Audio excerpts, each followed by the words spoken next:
What's up, guys? It's Chris with Murphy Firearms Training. I'm getting ready to show you how to make paper cartridges for a musket. I have a brown bess musket, and I want to make some paper cartridges to fire in it, so I'm going to show you how. So anyway, this is a 60 grain load that is shooting a 69 caliber ball. So let me get this thing on a tripod, show you what you need, and we'll get started. So I bought this kit from Jefferson Arsenal, making land pattern musket caliber 75 caliber musket using a 69 caliber ball. I bought their kit, okay, and they've got a little video on their website that's kind of helpful, but I'm going to show you in a little more detail. So here goes. The kit comes with these paper trapezoids. These look to be made out of paper grocery bags. Paper grocery bags will work for sure.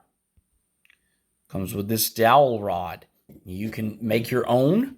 Okay, they send it to you. It's got this hollow end. The hollow end matters. I'm going to show you how that works, but you could make your own by just taking a dowel rod of the appropriate size.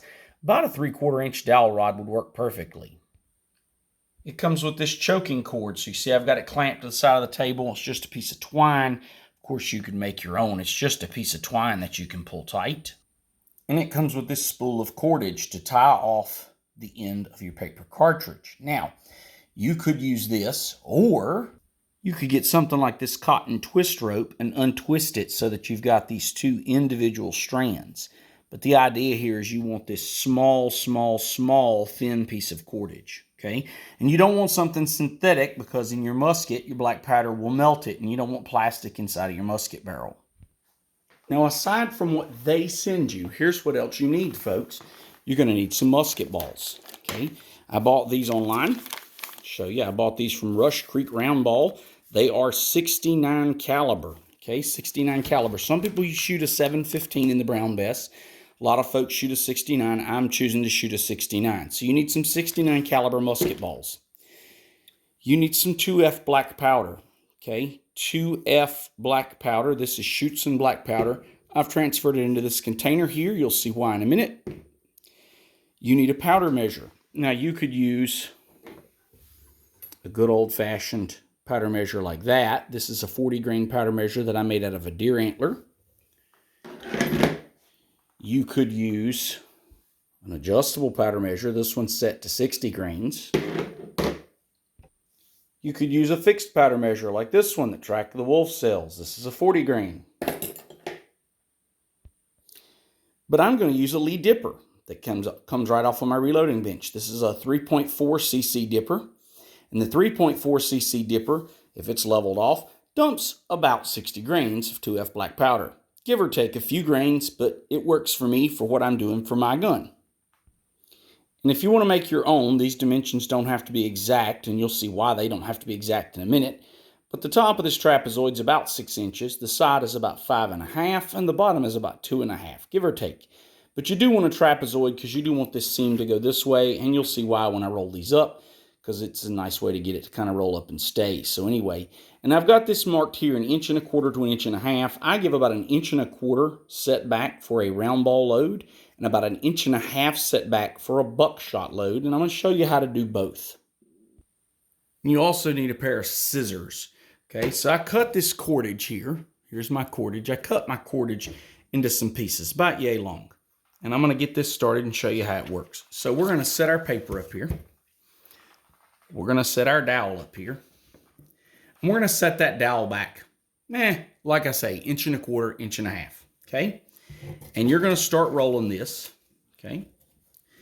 And I roll about one turn. Doesn't have to be a full turn, but about one turn. And I come up here and I tuck that in and make a floor, okay? So it makes a spot for that round ball to sit, okay? Separates the round ball from your powder. You're going to push it into that little divot that's in your dowel rod, okay?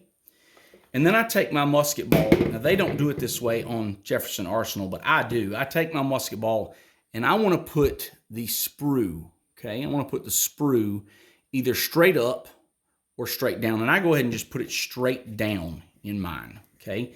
So I put that straight down, and then I finish wrapping. Now, I do it that way so that I know the sprue ends up straight down, okay? And I just roll and roll and roll. Now, because this is tapered, okay, you see it kind of rolls up and you just really have to deal with this one end, okay?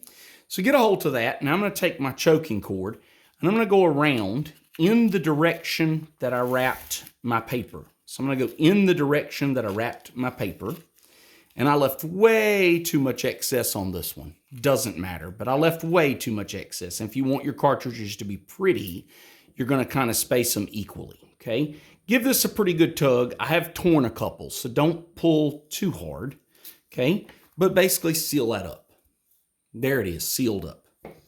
And then I'm going to tie this. I just make a simple double knot. So I go under and loop the thread like so.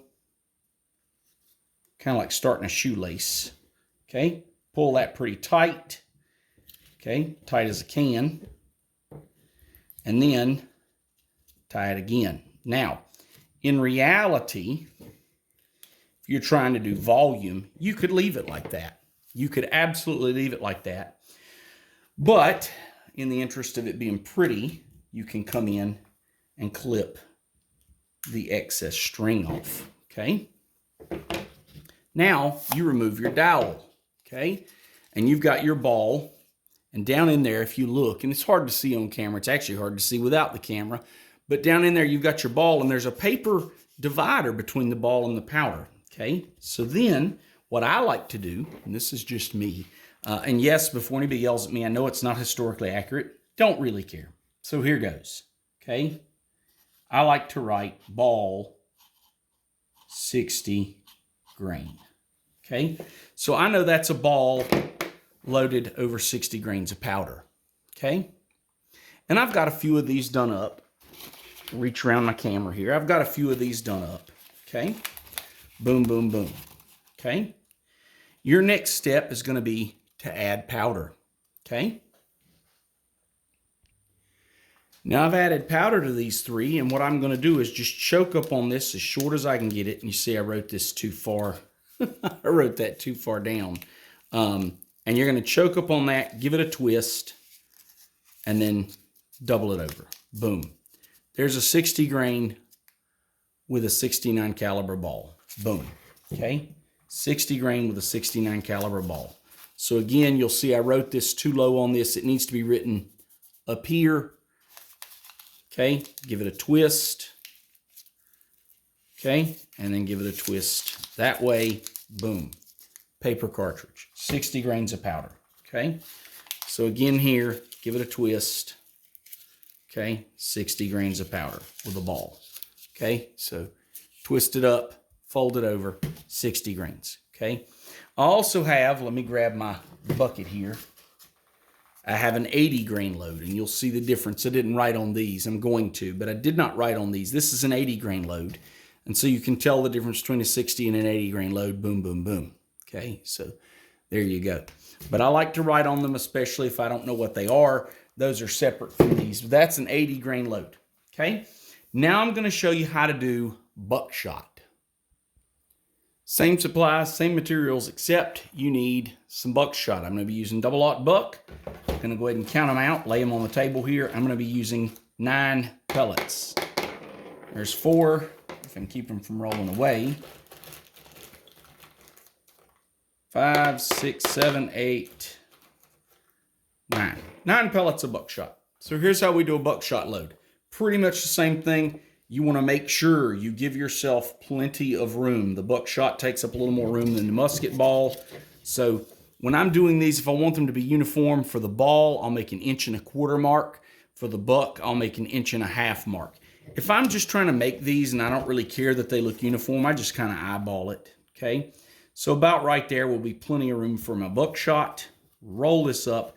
Again, about 1 full turn, and then tuck. You want to tuck this paper into the cavity here. Okay, so you see I've got this paper, and I'll show it to you guys this time on this one, tucked into the cavity there. Okay, so tuck that into the cavity on that. Okay, and on this one I will finish rolling. Okay, so on the musket ball, I went ahead and placed the musket ball in. And on their website, Jefferson actually would drop the musket ball in here, okay? I like to make sure my sprue is down or up, and so I drop it in before I finish twisting it. Drop in your buckshot, okay, should be, hopefully, if you count it out right, 9. I missed one. Okay, 9 pellets. Boom, boom. 9 pellets, okay? And you don't have to use the choking cord. It makes a little prettier thing. You could actually just twist this. And I'm going to do that just to show you the difference, okay? You could give this a twist, okay? It's not quite as pretty as if you use the choking cord, but you can give that a twist, okay?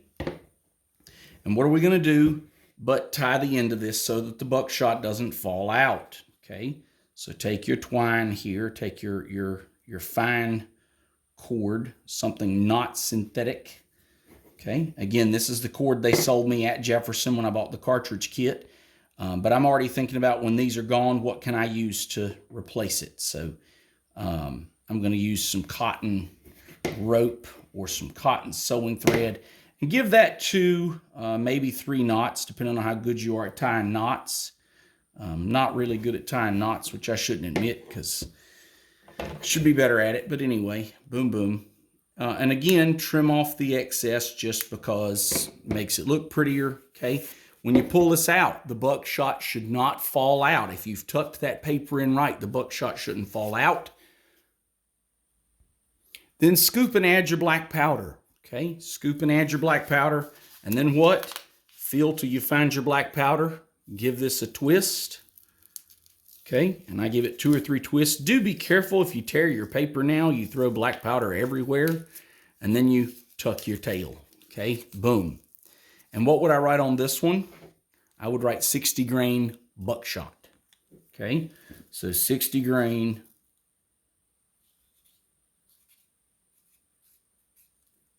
and then somewhere buck, 60 grain buck. That lets me know this is not a round ball. Why? Because, well, I'd want to shoot that some way different, all right? I don't want to mix that up with a ball, okay? Especially if I'm out target shooting, I'm trying to punch one hole in the paper. So that's how you do buckshot. If you wanted to do buck and ball, you know, I wouldn't shoot that in my musket. That's a little too heavy of a load for my particular gun. But if you wanted to do like a buck and ball load, you would either put the buckshot first and then the ball, or the ball and then the buck, and it's the same process. You make that kind of paper divider by tucking into this empty here, this empty hollow, and then go from there. So, and you can see, I mean, this is basically a 3/4 inch dowel, and they've kind of drilled, not quite on center. You see it's a little off center if you look at it, but they've kind of drilled down into this.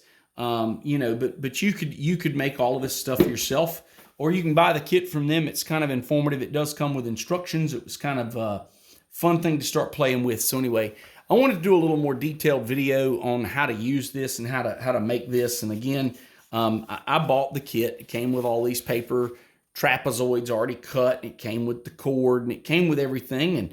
And it's pretty well made kit, pretty well packaged. It comes in brown paper and wrapped in twine. It looks really, really kind of, you know, old-fashioned. Really cool little kit.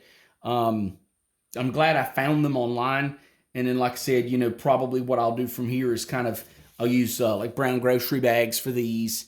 I've got an idea for a cotton rope that I'm going to use for these. Actually, it's slightly thicker than what they send. So it may, knock on wood, may work better. You know, and this should last forever. And if it doesn't, I'll just take a dowel rod and kind of make my own. You know, but that's it. And it's pretty cool little thing. Do be careful, guys, if you're working with black powder. You know, don't spill this. Don't hurt yourself. And I did not show that. I know someone's going to get on me and say, well, you didn't show putting the black powder in. And that's because if I show every single step, YouTube will take great offense. And so I've shown you pretty much everything without showing you everything. So if you want to do this, here it is. Make sure whatever amount of black powder you put in your cartridge is what your gun is rated for. And I'll be out shooting these on the range one day. I'll have some 60s and some 80s, and we'll shoot them and see how it does. So I hope that helps you guys. If you have any questions, please let me know in the comments.